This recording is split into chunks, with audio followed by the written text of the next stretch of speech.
ওকে, আমরা একটা প্রসেস নিয়ে একটু ডিটেল আলাপ করব, যেটা হলো green sand moulding system. So আমরা প্রথমে বোঝার চেষ্টা করব গ্রিন স্যান্ড সিস্টেমটা কি, তার মধ্যে যে ইনগ্রেডিয়েন্ট গুলো থাকে সেগুলোকে একটু আলাদা করে চেনার চেষ্টা করব, এবং মোল্ডিং সিস্টেমটা তৈরি করতে গেলে পরে কিছু স্পেশাল কিছু রিকোয়ারমেন্টস লাগে, সেই রিকোয়ারমেন্টস গুলো কি সেটা নিয়ে আলাপ করব। ওকে, সো যদি আমরা স্যান্ড সিস্টেম ইউজ করে থাকি তাহলে পরে একটা কমন একটা হিসাব, পার টন কাস্টিং এ 4 থেকে 5 টন স্যান্ড লাগে। সো স্যান্ডের ডিমান্ড হিউজ স্যান্ড লাগে, এবং এটা বড় যদি কাস্টিং হয় তাহলে স্যান্ডের পরিমাণ কম লাগে, ছোট কাস্টিং হলে রেশিওটা অনেক বেশি। সো 10:1 থেকে শুরু করে 0.25:1 পর্যন্ত হতে পারে। সো 1 টন কাস্টিং হলে পরে 10 টন পর্যন্ত স্যান্ড ইউজ করা যেতে পারে, অথবা 1 টন কাস্টিং এর জন্য 0.25 টন পর্যন্ত হতে পারে for large casting. So obviously sand যেটা ইউজ করা হচ্ছে, very high amount of sand use করা হয়, স্যান্ডের ডিমান্ডটা অনেক হাই, এবং একটা মোল্ড তৈরি করতে গেলে পরে এই স্যান্ডগুলোকে নানান ধরনের ট্রিটমেন্ট করে, নানান ধরনের প্রসেস ফলো করে একটা মোল্ড তৈরি করতে হয়। এবং এখানে আছে প্রিপারেশন আছে, ডিস্ট্রিবিউশন আছে, মোল্ড এবং কোর মেকিং আছে, কাস্টিং করা হলো, তারপরে cleaning and reclamation, after casting strip করে ফেলার পরে স্যান্ডটাকে আবার ক্লিন করা হয় এবং নেসেসারি প্রসেস ফার্দার করা হয় যাতে করে এটা ফার্দার ইউজ করা যায়। সো এই ইন্টিগ্রেটেড সায়েন্স সিস্টেম যদি হয় তাহলে পরে এই প্রিপারেশন আর রিক্লেমেশন এই স্টেজটা ক্রুশিয়াল হয়ে দাঁড়ায়। আমরা নর্মালি আমাদের ফাউন্ডিতে যেভাবে কাস্টিং করি, একটা কাস্টিং করার পরে জাস্ট ওই সেন্টার ফেলে দিলাম, আরেকটা মোল্ড তৈরি করলাম, কিন্তু একটা ইন্ডাস্ট্রিতে আমরা ইউজ করব, ইন্ডাস্ট্রিতে এভরিথিং ইজ ইন্টিগ্রেটেড। সো স্যান্ডটাকে কন্টিনিউয়াসলি রিউজ করা হয়, এবং রিউজ করার আগেই স্যান্ডটাকে প্রিপারেশনটা এবং তার আগে রিক্লেমেশনটা একটা important. So properties of the molding aggregate sand system at different stages of casting are crucial to produce sound casting. That's why আমরা স্যান্ডে বিভিন্ন ধরনের টেস্ট করি, স্যান্ডের সিলেকশন, স্যান্ডের টেস্টিং, এবং ultimately quality control of the sand is very important. So functional requirement যদি দেখি, মূলত যে স্যান্ডটা আমরা ইউজ করছি সেই স্যান্ডটার দুইটা ইম্পর্টেন্ট প্রপার্টি থাকতে হবে, একটা হলো ফ্লুয়েবিলিটি। ফ্লুয়েবিলিটি কাকে বলে? যাতে করে এটা সাফিসিয়েন্টলি ফ্লুইড থাকে, এটাকে আমরা খুব ইজিলি যাতে মোল্ড তৈরি করতে পারি। সো রেডিলি মোল্ডেবল, ফ্লুয়েবিলিটি থেকে আসতেছে রেডিলি মোল্ডেবল, এন্ড স্ট্রেংথ মানে হলো এটা যেন তার শেপটা রিটেইন করে। সো এই দুইটা ইম্পর্টেন্ট প্যারামিটার যেটা অবশ্যই আমার এই স্যান্ডের মধ্যে থাকতে হবে। কিন্তু এছাড়া আরো কিছু স্পেসিফিক প্রপার্টি লাগে, যে প্রপার্টিগুলো আলটিমেটলি বিভিন্ন কাজে লাগে, বিভিন্ন রিজনের জন্য আমাদের কিছু স্পেসিফিক আলাদা প্রপার্টি ডেভেলপ করতে হয়, এবং আলটিমেটলি টেস্ট করে এটাকে সার্টিফাই করতে হয়। সো এখানে কয়েকটা প্রপার্টির কথা আমরা উল্লেখ করছি ডিফারেন্ট স্টেজে যদি ধরি। এট দ্য মোল্ডিং স্টেজ ফ্লুয়েবিলিটির কথা বলেছি, গ্রিন স্ট্রেংথের কথা বলেছি। So flowability, ability material to compacted to uniform density. So liquid mould sand যাতে কোনো জায়গায় জমাট বেঁধে যায় নেই, যাতে করে যদি মোল্ড বানানো যাচ্ছে না, এটা যাতে একদম সাফিসিয়েন্টলি ফ্লুইড থাকে। সো এটা একটা green strength, ability to retain shape during moulding. So mould বানানোর সময় আমি মোল্ড বানালাম, তারপরে প্যাটার্ন সরিয়ে ফেললাম, মোল্ড ভেঙে গেল, সেটা করলে চলবে না। সো গ্রিন অবস্থায় এটা যেন স্ট্রেংথ থাকে, that's called green strength.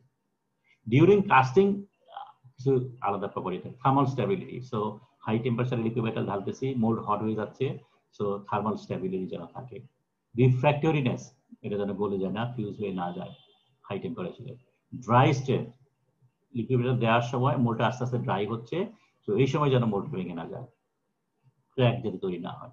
First strength, casting করে ফেলেছি, মোল্ড এখন কাস্টিং সলিডিফাই হচ্ছে, এই অবস্থায় ম্যাক্সিমাম টেম্পারেচার কন্ডিশনে মোল্ড যেন ভেঙে না যায়, সো ডিস্টরশন যাতে না হয়, ডিফর্মেশন যাতে না হয়, সো এটাকে বলে হট স্ট্রেংথ। কলাপসিবিলিটি, কাস্টিং ঠান্ডা হয়ে গেছে, এখন আমরা মোল্ড ভেঙে কাস্টিংকে সরিয়ে ফেলবো, সো এই অবস্থায় মোল্ড যেন খুব সহজে ভেঙে যায়, that is called collapsibility. So easy to break down in knockout স্টেজে।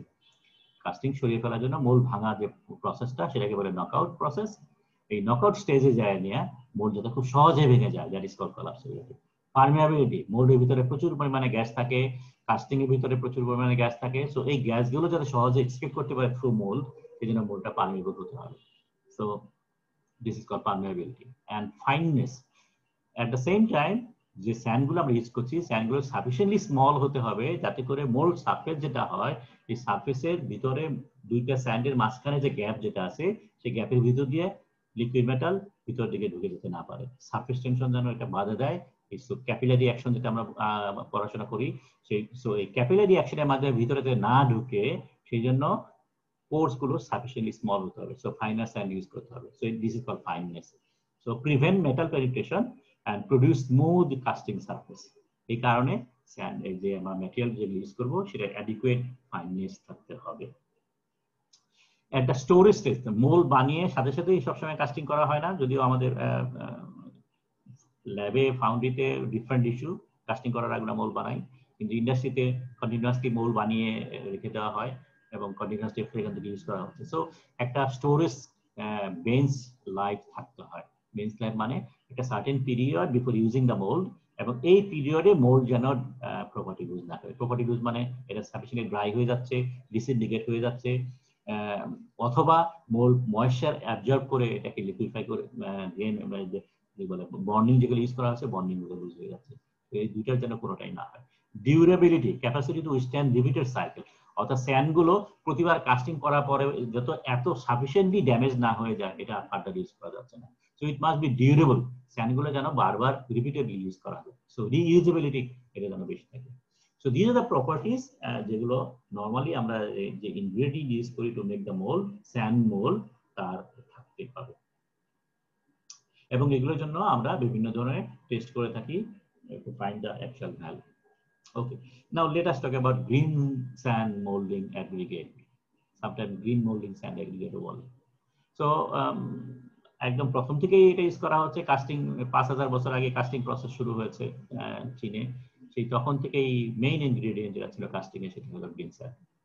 সো লার্জ সাইজের কাস্টিং অর স্মল সাইজের কাস্টিং, 1 কাস্টিং, 2 কাস্টিং, 100 কাস্টিং, সব কিছুতেই green sand system is applicable. এবং এখানে ন্যাচারাল স্যান্ড যেটা ইউজ করা হয় as a main ingredient. So sand যেটা it is natural sand, it is not artificial sand. Okay, ইনগ্রেডিয়েন্টের মধ্যে অ্যাগ্রিগেটের মধ্যে 4 ধরনের জিনিস থাকে। গ্রিন মোল্ডিং স্যান্ড অ্যাগ্রিগেটের মধ্যে একটা হলো স্যান্ড অবভিয়াসলি, 2 নম্বর ক্লে যে binding material, water to help bonding, 3 number additive, different kind of additives use করা হয় ডিফারেন্ট স্পেশাল প্রপার্টি পাওয়ার জন্য। তো স্যান্ড হলো গ্র্যানুলার ম্যাটেরিয়াল, রককে ক্রাশ করে আমরা স্যান্ড পাই নেচারে। ক্লে হলো অ্যালুমিনিয়াম সিলিকেট, বিভিন্ন কাইন্ড অফ সিলিকেট আছে, সেই সিলিকেট গুলো এটা হলো মেইনলি স্ট্রেংথ এন্ড বন্ডিং দেয় আর প্লাস্টিসিটি দেয়। ক্লের একটা স্পেশাল প্রপার্টি তোমরা জানো, ক্লের সাথে যদি পানি মেশাই তাহলে এটা প্লাস্টিক প্রপার্টি তৈরি হয়, এটাকে ড্রাই করে ফেলে প্লাস্টিক প্রপার্টি লুজ করে, কিন্তু পানি দিলে পরে আবার প্লাস্টিক প্রপার্টি রিটেইন করে। সো এই স্পেশাল প্রপার্টিটা এই মোল্ডিং সিস্টেমে অ্যাপ্লাই করা হয় to acquire adequate plasticity and bonding.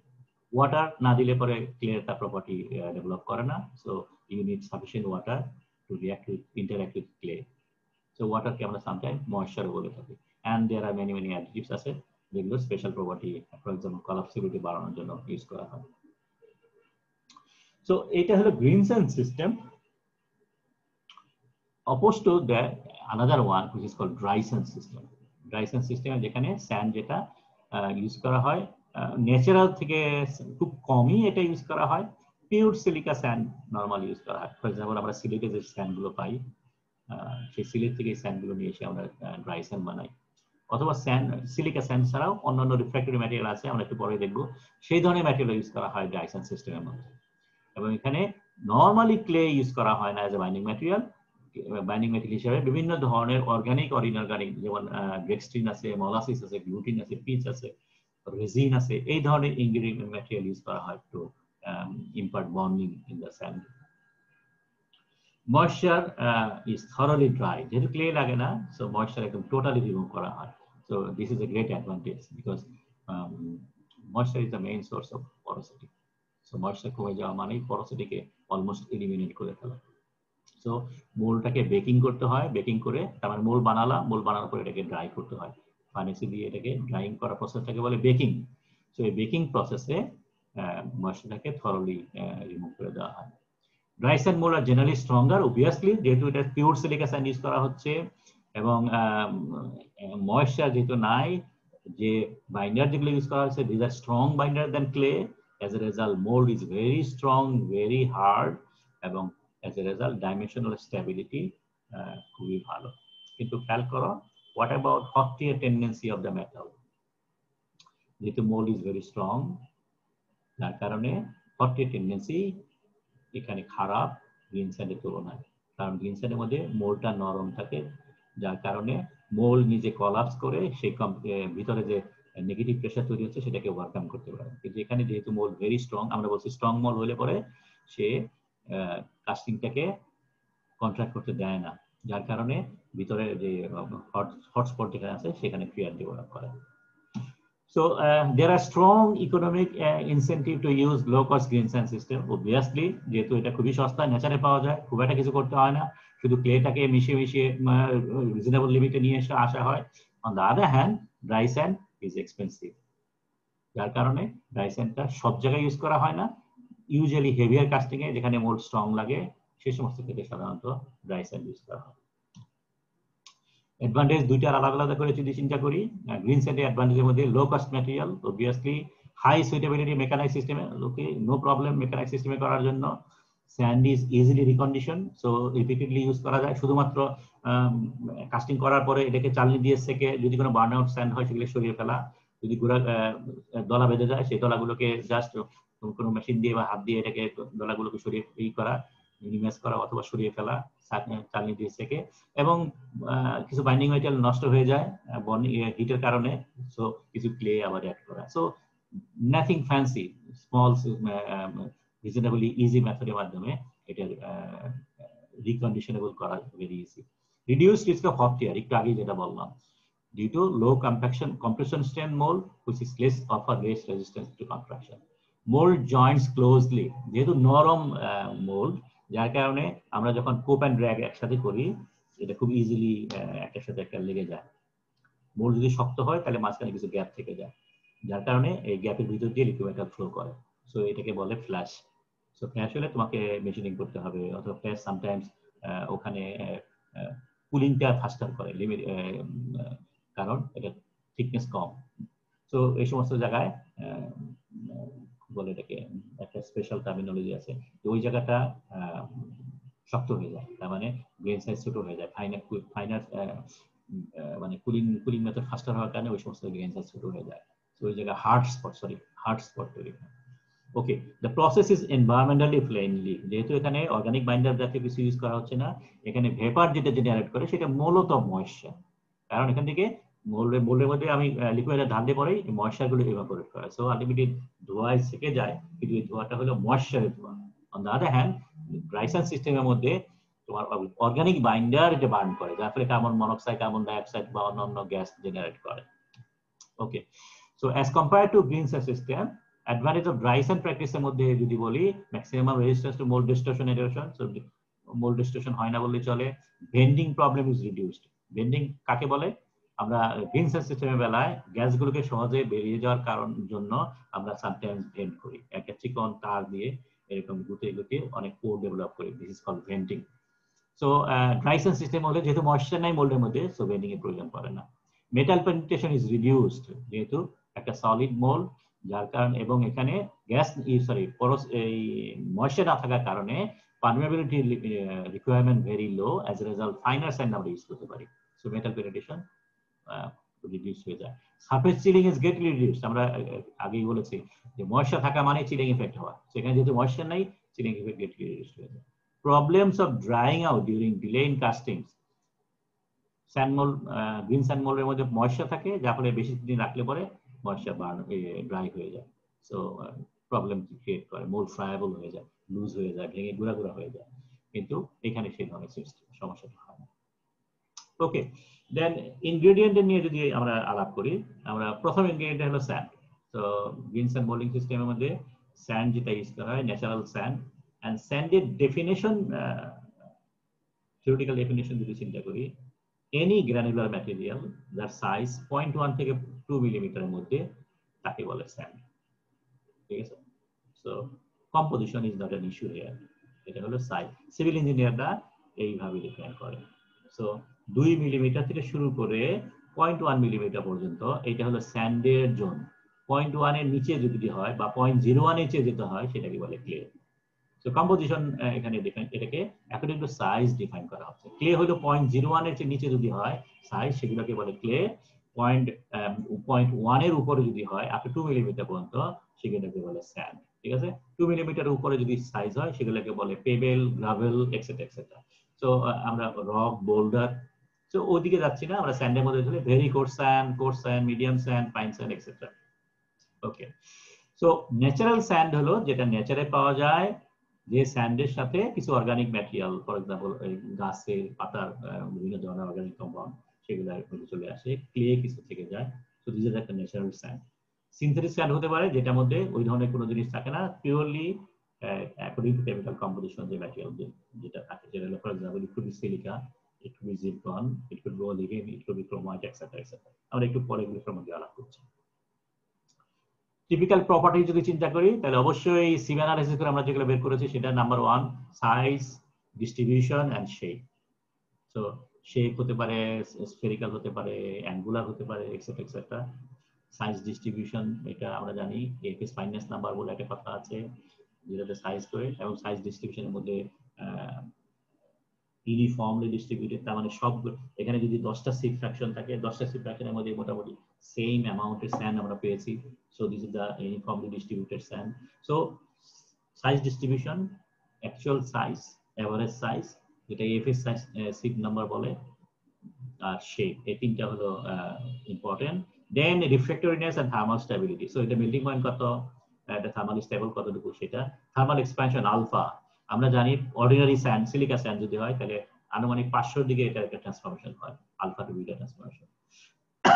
So যদি হাই টেম্পারেচার ম্যাটেরিয়াল তুমি যদি কাস্টিং করো, ফর এক্সাম্পল স্টিল কাস্টিং করছো, সো স্টিল ঢাললে পরে টেম্পারেচার অনেক যদি 500 উপর উঠে যায়, কুল যখন করবা তখন এটা এই বিটা টু আলফা ট্রান্সফরমেশন হয়, এবং তখন এটা এক্সপ্যান্ড করে, এবং তখনই মোল্ডের মধ্যে ক্র্যাক তৈরি করতে পারে। সো এই জিনিসগুলো থার্মাল এক্সপ্যানশনের চার্ট যেটা আছে সেটা খেয়াল করতে হবে। হার্ডনেস একটা ইম্পর্টেন্ট ইস্যু, পিএইচ একটা important issue, interact with the liquid metal. So natural এবং সিনথেটিকের মধ্যে যদি একটা জাস্ট রাফ কম্পারিজন করি, মোল্ডিং ম্যাটেরিয়াল হলো ন্যাচারাল স্যান্ড এন্ড ওয়াটার, আর এখানে স্যান্ডের সাথে তোমার বাইন্ডার দিতে হবে বেন্টোনাইট, ক্লে, এটা সাধারণত কমই দেওয়া হয়, অর্গানিক ম্যাটেরিয়াল বেশি থাকে। স্যান্ড ট্রিটমেন্ট ইউজুয়ালি লাগে না, কিন্তু এখানে স্যান্ড ট্রিটমেন্ট তোমাকে করতেই হবে। মোল্ডিং ইজি, এখানেও ইজি। Repair of mould very easy, এখানে relatively difficult because mould is very hard. যেমন কোনো জায়গায় যদি ভেঙে যায় সেখানে তুমি আলাদা করে জোড়া লাগানো অন্য কিছু দিয়ে ডিফিকাল্ট, কিন্তু এখানে আমরা জানি গ্রিন স্যান্ডের মধ্যে ভেরি প্লাস্টিক, এক জায়গায় যদি ভেঙে যায় আর একটু স্যান্ড নিয়ে তুমি জাস্ট ওখানে লাগিয়ে দিলে করে হয়ে গেল। So repair of mould very easy. Shake out easy, এখানেও শেক আউট মোটামুটি ইজি। রিক্লেমেশন এখানে ডিফিকাল্ট বিকজ বন্ডিং সিস্টেম যেটা ইউজ করা আছে কেমিক্যাল বাইন্ডার। সো তোকে স্যান্ড গুলোকে সিম্পলি একটা সলিউশনের মধ্যে ডুবাইতে হবে যাতে করে বন্ডিং ম্যাটেরিয়াল গুলো ডিসলভ হয়ে যায়, স্যান্ড গুলো তখন সেপারেট হয়ে যায়। On the other hand green sand সিস্টেমে রিক্লেমেশন ডাজন্ট ম্যাটার, কাস্টিং ভেঙে ফেললে পরে স্যান্ড লুজ হয়ে গেল, এটাকে তুমি আবার তৈরি করতে পারবে। Life of sand it is limited, কারণ আলটিমেটলি একটা সার্টেন লেভেলের পরে এটার ভিতরে ক্লে সব নষ্ট হয়ে যায়, স্যান্ড গুলোর মধ্যে ফিউজ বেশি হয়ে যায়, বার্নিং বেশি হয়ে যায়। সো আলটিমেটলি একটা সার্টেন লেভেল পর্যন্ত তুমি ইউজ করতে পারবে। আর এখানে সিনথেটিক স্যান্ড, এটা ভেরি হাই মেল্টিং পয়েন্ট থাকে, বাইন্ডার গুলোকে তুমি ডিসলভ করে সরিয়ে ফেললা, সো স্যান্ড পুরো আলাদা হয়ে গেল। So it is not limited. Effect on casting, natural স্যান্ডের মধ্যে যেহেতু এটা মেল্টিং পয়েন্ট কম, এটার মধ্যে বন্ডিং ম্যাটেরিয়াল বেশি আছে, ক্লে আছে, ময়েশ্চার আছে, সো মোল্ড সোয়েল করে, মোল্ডের স্ট্রেংথ কম থাকে, স্যান্ড লেগে যায় কাস্টিং এর মধ্যে because of melting point, low melting point, gas প্রচুর থাকে, ময়েশ্চার যেহেতু আছে যার জন্য এটা গ্যাস এফেক্ট তৈরি হয়। এখানেও তাই হয়, এখানেও হয়, কিন্তু এগুলো খুবই কম পরিমাণে। প্রপার্টিজ স্যান্ডের মধ্যে আমরা 4 ধরনের স্যান্ডের কথা বলেছিলাম, silica sand mainly SiO2, zircon, একটু এখানে খেয়াল করো 3টা টার্মিনোলজি ইউজ করা হয়। জিরকোনিয়াম সেটা হলো metal ZR, zirconia just like silica, zirconia হলো ZrO2, আর ZrO2 সিলিকেট যেটা জিরকোনিয়াম সিলিকেট সেটাকে বলে জিরকন। তো আমরা নরমালি মোল্ডে যেটা তৈরি করতে যেটা ইউজ করি সেটা জিরকনিয়াম সিলিকেট। অলিভিন হলো ম্যাগনেসিয়াম অক্সাইড আর সিলিকন ডাইঅক্সাইডের মিক্সচার, কিছু আয়রন অক্সাইড থাকে। ক্রোমাইটের মধ্যে ক্রোমিয়াম অক্সাইড, অ্যালুমিনিয়াম অক্সাইডের মিক্সচার, তার সাথে কিছু অন্যান্য ইনগ্রেডিয়েন্ট থাকে। সো কালার যদি খেয়াল করি, কয়েকটা প্রপার্টি আমরা একটু যদি স্পেসিফিক গ্র্যাভিটি 2 থেকে 2.5 কাছাকাছি, এটার মধ্যে 4.5 কাছাকাছি, ক্রোমাইটও 4.5 কাছাকাছি, অলিভিন 3.5 কাছাকাছি। Melting point zircon very high, chromite অনেক কম, অলিভিন মোটামুটি হাই, সিলিকা 1700, হার্ডনেস মোটামুটি কাছাকাছি সবই। থার্মাল এক্সপ্যানশন জিরকনের 0.25, ক্রোমাইটের 0.4, অলিভিনের 1, সিলিকার 1.56। সো আলটিমেটলি এখান থেকে তাহলে আমরা কি মেসেজটা নিচ্ছি হলো, 1 নম্বর, জিরকনের specific gravity very high. So আমরা জিরকনের যদি একটা মোল তৈরি করি completely, it will be very strong, very weighty, ওজন অনেক বেশি হবে। 2 নম্বর, melting point very high. So এটার মধ্যে স্টিল কাস্টিং করি, যাই করি, doesn't matter at all. On the other hand, সিলিকার মধ্যে আমরা স্টিল যদি কাস্টিং করি, সাধারণত টেম্পারেচার থাকে 1700 কাছাকাছি। সো সিলিকাও 1720 পর্যন্ত নিতে পারে। যদি এর মধ্যে ইম্পিউরিটি থাকে, মেল্টিং পয়েন্ট আরো কমে যাবে। So age a result silica সেজন্য ফিউজ করে। সো আমরা নর্মাল ড্রাই স্যান্ডের মধ্যে যদি সিলিকা কাস্টিং করি, তাহলে স্টিল কাস্টিং করি, তাহলে দেখা যাবে কাস্টিং এর সারফেসের মধ্যে স্যান্ড ফিউজ হয়ে গেছে, গলে ফিউজ হয়ে গেছে। কিন্তু zircon has no problem at all, melting point 2660। So zircon will be the best suitable for this purpose. Thermal expansion only about 0.25. So thermal expansion at all not a problem. তো যার জন্য এখন problem যেটা, সেটা হলো জিরকনের cost very high cost. Silica স্যান্ডের তুলনায় এটার কস্ট অনেক অনেক বেশি। এজ এ রেজাল্ট তুমি নর্মাল পারপাসে জিরকনের মোল্ড তৈরি করতে পারো না, কারণ কস্টে তোমার পোষাবে না। কিন্তু you can do one thing, সেটা হলো তোমার কাঠের বোর্ডের মধ্যে প্যাটার্নটা দেওয়ার পরে ইনিশিয়ালি তুমি এই প্যাটার্নের চারিদিকে কিছু স্যান্ড স্প্রিঙ্কল করতে পারো জিরকন স্যান্ড। তার মানে প্যাটার্নের উপরে একটা thin layer of zircon sand দিয়ে উপরে তুমি নর্মাল স্যান্ড দিয়ে তুমি এটাকে কমপ্লিট করতে পারো। তাহলে কি হবে, মোল্ড যখন প্যাটার্নটা সরিয়ে ফেলবা, মোল্ডের সারফেসের মধ্যে থাকবে শুধু জিরকন স্যান্ড। তো যেহেতু সারফেসটা মেটালের সাথে ইন্টারঅ্যাক্ট করছে, so you will get properties closely to zircon. সো সাধারণত এই ধরনের জিনিসগুলো নর্মালি এক্সপেরিয়েন্স করা হয় two minimise cost.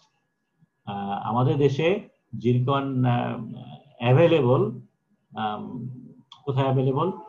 Beach sand, তোমরা ইয়ে গেছো, কক্সবাজার গেছো? যাও নাই? Yes sir, yes. ওকে, কক্সবাজারে একটা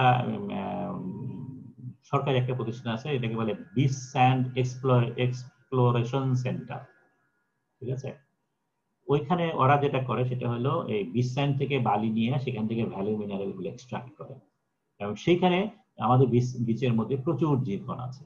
তো তারা জিরকনটা আলাদা করে, যদিও তারা বিক্রি করে না, বাট অন রিকোয়েস্ট যদি তুমি রিসার্চ করতে চাও তাহলে পরে চাইলে পরে তারা দেয়। তো আমরা মাঝে মাঝে এটা নিয়ে কাজ করেছি। সো জিরকন এখানে আমাদের দেশে মোটামুটি ভাবে অ্যাভেলেবল আছে, যদিও কমার্শিয়ালি অ্যাভেলেবল না, but research purpose okay. Clay and water. Clay কাকে বলে? ক্লের ডেফিনেশন যদি আমরা ধরি সেটা হলো 20 মাইক্রন অর লেস। সো এই ধরনের জিনিসগুলোকে বলে ক্লে। এবং আরেকটা সেকেন্ড রিকোয়ারমেন্ট যেটা, সেটা হলো তুমি যদি পানিতে ক্লে ঢেলে দাও, ক্লেটা যে সেটেল করবে সেই settling velocity 25 millimetre per minute, তার চেয়ে হায়ার হতে হবে। তার মানে এত finer size 25 millimetre per minute settling রেটের চেয়ে বেশি সময় লাগে সেটেল করতে, সেই ধরনের জিনিসগুলোকে বলে ক্লে। সো 20 মাইক্রনের চেয়ে ছোট হতে হবে সাইজ, এবং সেটলিং রেট 20 মিলিমিটার পার মিনিটের চেয়ে বড় হতে হবে। সো এএফএস মানে আমেরিকান ফাউন্ডারি সোসাইটির ডেফিনেশন অনুযায়ী এগুলোকে বলে ক্লে। কেমিক্যাল কম্পোজিশন ওয়াইজ যদি চিন্তা করি, এগুলো হলো hydrated aluminium silicate. So aluminium silicate with moisture. So এটাকে বলে অ্যালুমিনিয়াম সিলিকেট। এটা অবটেইন করে রেজিডুয়াল আর weathered product of various silicate rock. So igneous rock, metamorphic rock যেগুলো আছে, সেগুলোকে যখন ওয়েদারিং হয়, সেই ওয়েদারিং এর ফলে এই সমস্ত ক্লে প্রোডাক্টগুলো তৈরি হয়। So plate or flaky structure, এটা সিরামিকে তোমরা পড়েছো কিনা ক্লে সম্বন্ধে ডিটেল, আমি এখানে এগুলা নিয়ে আলাপ করবো না, স্ট্রাকচার সম্বন্ধে। So just when tempered with water produce plastic semi-plastic mask. That's the main characteristic which we are interested about. So এটার মধ্যে পানি দিলে পরে সে প্লাস্টিক হয়ে যায়। So এই অ্যাডভান্টেজটা আমরা নেই। Added 2 to 50% sand of sand. So স্যান্ডে যেটা ইউজ করছি তার 2 থেকে 50%, 50% খুব একটা না। সাধারণত নরমাল কাস্টিং করতে গেলে পরে আনুমানিক 10 থেকে 12 এরকম পার্সেন্টেজে, depending on the composition of the clay, by amount of clay use করা হয় of sand. So 100 কেজি স্যান্ড যদি ইউজ করো তার মধ্যে 10 কেজি থেকে 12 কেজি তোমার ক্লে দিতে হবে তার সাথে। In some mineral deposit, sands and clay occur in mixed proportion. So natural sand যেটা আছে, যেটা সরাসরি আমরা ইউজ করতে পারি, কিছু দিতে হয় না, ওই ন্যাচারাল স্যান্ডের মধ্যে অলরেডি ক্লে থেকে যায়, অলরেডি ক্লে আছে, যার জন্য ভেরি ইজিলি ইউজ করা হয়। ক্লের অনেক ক্লাসিফিকেশন আছে। ফাউন্ড্রিকেট ক্লে হলো 3টা। ক্যাওলিনাইট, ক্যাওলিনাইট যদিও ফাউন্ড্রিকেটের না, এটাকে দিয়ে সিরামিকে বেশি তৈরি করা হয়, যে ফায়ার ক্লে, বল ক্লে, চায়না ক্লে, এগুলো নাম শুনেছো তোমরা। So these are kaolinites, alumina, 2টা সিলিকা, 2টা ময়েশ্চার। So এটা বন্ডিং প্রপার্টি খুব একটা ভালো না, যার জন্য হায়ার এডিশন লাগে।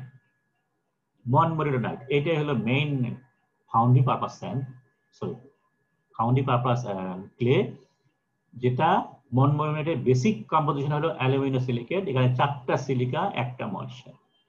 এখন এখানে এই অ্যালুমিনিয়ামকে রিপ্লেস করা হয় by using 2 cation, either magnesium cation or calcium cation. Magnesium cation দিয়ে যদি কিছু অ্যালুমিনিয়াম রিপ্লেস করি সেটাকে বলে সোডিয়াম বেন্টোনাইট। ম্যাগনেসিয়াম কোথেকে আসলো, সরি ম্যাগনেসিয়াম হবে না, এটা সোডিয়াম হবে, সোডিয়াম বেন্টোনাইট। আরেকটা হলো ক্যালসিয়াম দিয়ে রিপ্লেস করলে হয় ক্যালসিয়াম বেন্টোনাইট, ঠিক আছে। এবং এগুলোর এক্সেপশনাল বন্ডিং প্রপার্টি আছে, যার জন্য খুবই কম পরিমাণ দিলে পরে বন্ডিং হয়ে যায়। আরেকটা আছে ইলাইট, এটা সাধারণত ন্যাচারাল স্যান্ড যেটা বলেছি তার মধ্যে থাকে, এটা ওয়েদার প্রোডাক্ট অফ মাইকা। মাইকা বিভিন্ন ওয়েদারিং, পানি, আরো অন্যান্য এজেন্টের মাধ্যমে যখন মডিফাই হয় তখন এটা ইলাইট তৈরি করে। সো এই 3 ধরনের ক্লে আমরা নরমালি ফাউন্ডিতে ইউজ করি। মনমোরিডোনাইট বা সোডিয়াম বেন্টোনাইট আর calcium bentonite, that are the best quality. Kaolinite একটু খারাপ কোয়ালিটি, ইলাইট তারপরে মোটামুটি কম রেটে ইউজ করা হয়। কম্পারিজন যদি খেয়াল করি, তাহলে কেওলিনাইট ইফেক্টরেস আছে, পুয়ার বন্ডিং, হায়ার বন্ডিং।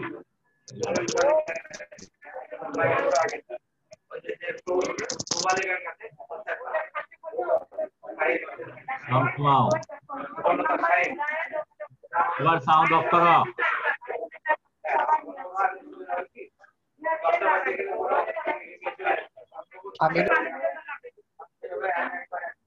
আমার কথা কি শোনা যাচ্ছে?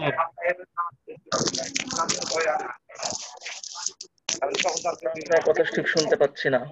হ্যাঁ,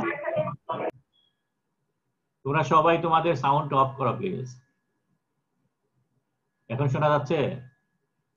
জি স্যার, এখন শোনা যাচ্ছে। ওকে, তাহলে কেওলিনাইট লিমিটেড ইউজ করা হয়। ইনভার্সন ডিহাইড্রেশন, তার মানে 400 থেকে 650 এই জোনের মধ্যে এটা প্লাস্টিসিটি লুজ করে, গেইন করে।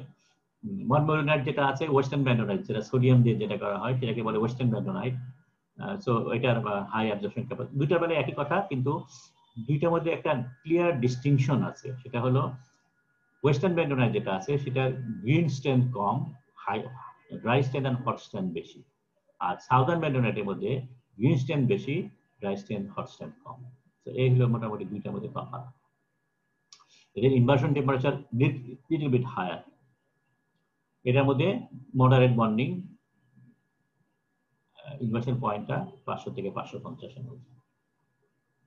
সো ক্লে দিলে পরে বাইন্ডার হিসেবে যখন ক্লে দেই, যত দিব ক্লে তত স্ট্রেংথ বাড়ে, গ্রিন কম্পোজিট স্ট্রেংথ বাড়ে, কিন্তু একটা পর্যায়ে যে এটা ফ্ল্যাট হয়ে যাচ্ছে। তার মানে একটা পর্যায়ে যে এটাকে বলে ক্লে স্যাচুরেটেড স্যান্ড, তার মানে আর ক্লে দিলে পরেও স্ট্রেংথ বাড়বে না। So this call clay saturated sand. So এটা কখন হয়, যখন প্রতিটা স্যান্ডের গায়ে ক্লের কোটিং হয়ে যায় এবং এই কোটিং গুলো দুইটা স্যান্ডের কোটিং একটা একসাথে আরেকটা জোড়া লেগে যায়, অর্থাৎ ইউনিফর্মলি একটা কোটিং ডেভেলপ করে around all silica sand, silica or sand bed. সেই সময় এটাকে এই সিচুয়েশনে ডেভেলপ করে। এর আগ পর্যন্ত আনস্যাচুরেটেড স্যান্ড, এবং যত দিব বাইন্ডার তত, যত ক্লে দিব তত বাড়বে। সো এখানে খেয়াল করো ওয়েস্টার্ন ব্যান্ডোনাইট যেটা আছে সেটার মধ্যে 80 বেশি পিএসআই পাওয়া যায়, সাউদার্নটায় 40 থেকে 80, ফায়ার ক্লে আরো কম, ফায়ার ক্লের সাথে ওয়েস্টার্ন ব্যান্ডোনাইট দিলে পরে বেশি ডেভেলপ করে। তো এটাই অনেকগুলো গ্রাফ যদি আমি খেয়াল করি, এখানে দেখো ক্লে স্যাচুরেশন, তার মানে এই জোনটাই হলো clay saturated zone, depending on the clay composition saturation জোনটা ডিফারেন্ট লেভেলে হতে পারে, ভ্যারি করে। সো পিউরিটি অফ ক্লে, তার সাথে বেস স্যান্ড কেমন আছে, অ্যাডিটিভ কি দেওয়া আছে তার উপর বেস করে এই ভেরিয়েশনটা হয়। আদারওয়াইজ ইউ উইল হ্যাভ একটা পার্টিকুলার পার্সেন্টেজ আছে যার নিচে আনস্যাচুরেটেড, যার পরে স্যাচুরেটেড। সো এটা 8 থেকে 12% হলো বেন্টোনাইটে গেলে, 20 থেকে 25 হলো fire clay. So clay saturated স্যান্ডের মধ্যে আমরা বলছি the most versatile sand because it will give you the maximum strength and hardness, ঠিক আছে। on the other hand clay unsaturated sand যদি হয় তাহলে তুমি কম দিচ্ছ, এই জিনিসটা কোথায় লাগে, যেটার মধ্যে তোমার স্ট্রেন বেশি দরকার নেই, স্মল সাইজে কাস্টিং, ছোট ছোট কাস্টিং, থিন সেকশন কাস্টিং, এই সমস্ত ক্ষেত্রে মোল্ড স্ট্রং না হলেও চলে, এবং মোল্ড স্ট্রং যেহেতু হচ্ছে না সেজন্য তোমার বাইন্ডিং একটু কম দিলে চলে। সো সেই সমস্ত ক্ষেত্রে কেবলমাত্র ক্লে আনস্যাচুরেটেড স্যান্ড ইউজ করা যেতে পারে। প্রপার্টি রিকোয়ারমেন্টের মধ্যে ক্লে যত দিবা স্ট্রেংথ তত বাড়বে, এটা আমরা একটু আগে আলাপ করেছি। মোল্ড হার্ডনেসের সাথে যদি কম্পেয়ার করি, যত মোল্ড হার্ড হবে স্ট্রেংথ তত বাড়বে। মোল্ড হার্ডনেস মানে কি, র্যামিং করা, তুমি মোল্ড বানানোর সময় যত বেশি র্যামিং করবা মোল্ড তত স্ট্রং হবে, স্ট্রেংথ তত বাড়বে। সো হার্ডনেসের সাথে র্যামিং এর সম্পর্ক করা হচ্ছে, এবং বেন্টোনাইট দিলে পরে স্ট্রেংথ বাড়ে, সেটা তো একটা আগে আলাপ করলাম। ওয়াটার কেন দেওয়া হচ্ছে, প্লাস্টিসিটি ডেভেলপ করার জন্য, ইউ নিড ময়েশ্চার। সো ক্লের সাথে moisture must be added to make the bonding, এবং রিলেশন জিনিসটা হলো যত ময়েশ্চার দিবা আস্তে আস্তে বাড়তে থাকবে, একটা পর্যায়ে যে নিয়ে তোমার just perfect quantity of moisture add করা হচ্ছে for particular amount of clay, এবং তারপরে যদি দিতে থাকো সেই অতিরিক্ত পানি হিসাবে, ফ্রি ওয়াটার হিসাবে ওইটা তখন জমা হবে। তো এই পর্যন্ত যেটা সেটা হলো বলে temperate water.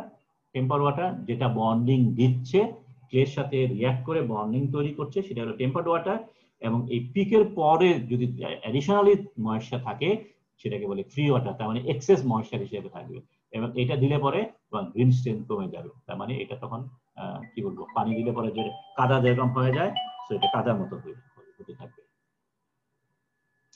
Dry strength continue to increase due to improve distribution of binder, কিন্তু গ্রিন স্টেন যদিও কমে ড্রাই স্টেন বাড়তে থাকে, এখানে দেখানো হচ্ছে।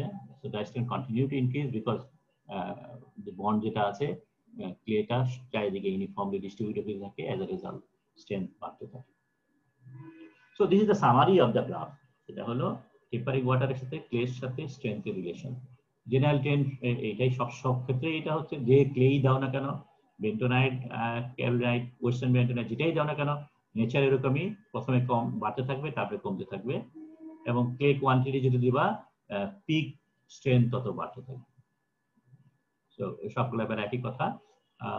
সাউদার্ন বেন্টোনাইটের মধ্যে খেয়াল করো, আমি যদি 10% ক্লের কথা চিন্তা করি, তোমার ময়েশ্চার লাগতেছে আনুমানিক 3.25 মতো, স্ট্রেংথ 32 পর্যন্ত তুমি অ্যাচিভ করছো। ক্যারোলিনাইটে 10% এর বেলায় তোমার পানি কম লাগতেছে, তোমার স্ট্রেংথ অনলি অ্যাবাউট কত 18 কাছাকাছি, 18 বা 18.5।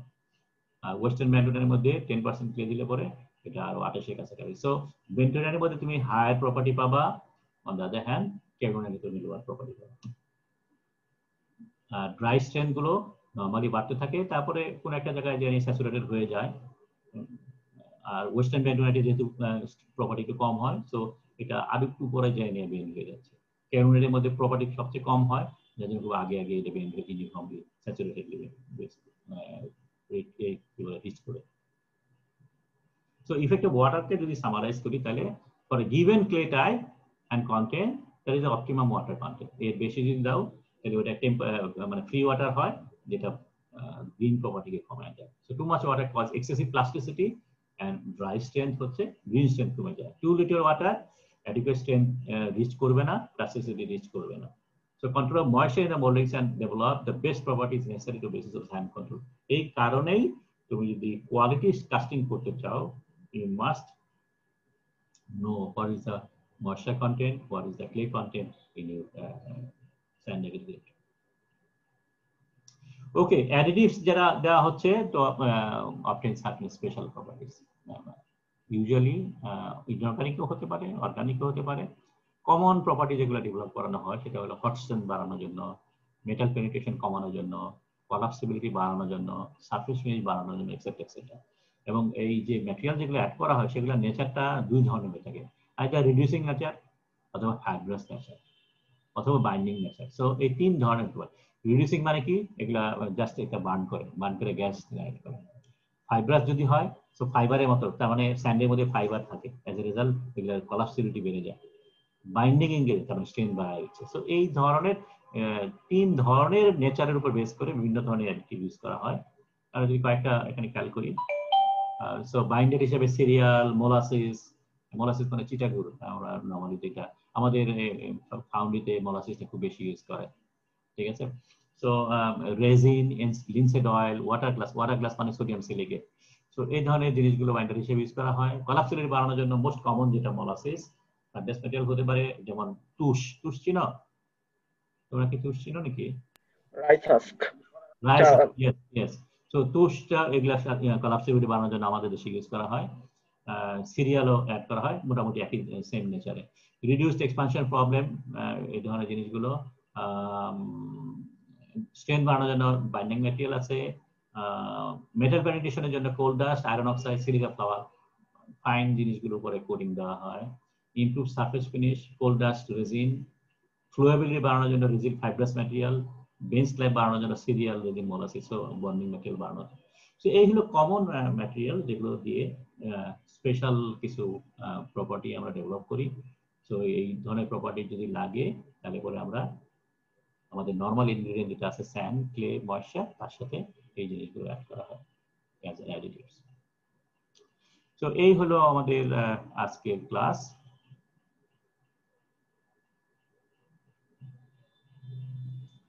বলো কোনো কোয়েশ্চেন আছে কিনা? স্যার, সোডিয়াম আর ক্যালসিয়াম বেন্টোনাইট ইন স্ট্রেংথ আর ড্রাই স্ট্রেংথ এর টেন্ডেন্সিটা অপোজিট কেন হয়? অপোজিট না, গ্রিন স্ট্রেংথের সব ক্লের বেলায় একই জিনিস, স্ট্রেংথ বাড়ে ক্লে দিয়ে দিলে, তারপরে কমে না, সরি এর সাথে যদি চিন্তা করি ম্যাক্সিমাম হয়, তারপরে ফ্ল্যাট হয়ে যায়। সো কার্ভটা এরকম, এবং এই কার্ভটা ডিপেন্ডিং অন কোন জায়গায় যে ফ্ল্যাট হচ্ছে সেটা ডিপেন্ড করে হলো ক্লে টাইপের উপরে। যদি আমরা মানে বেন্টোনাইট ইউজ করি তাহলে পরে কম ক্লে দিলে পরে এটা হয়, অন্যান্য যেটা আছে, যেটা ক্যারোলিনা যেটা আছে সেটা দিতে বেশি দিতে হয়, সো বেশি পার্সেন্টেজ, ইলাইটের মধ্যে বেশি পার্সেন্টেজ দিতে হয়। আর এটা হলো গ্রিন স্ট্যান্ডের কথা বলা হচ্ছে।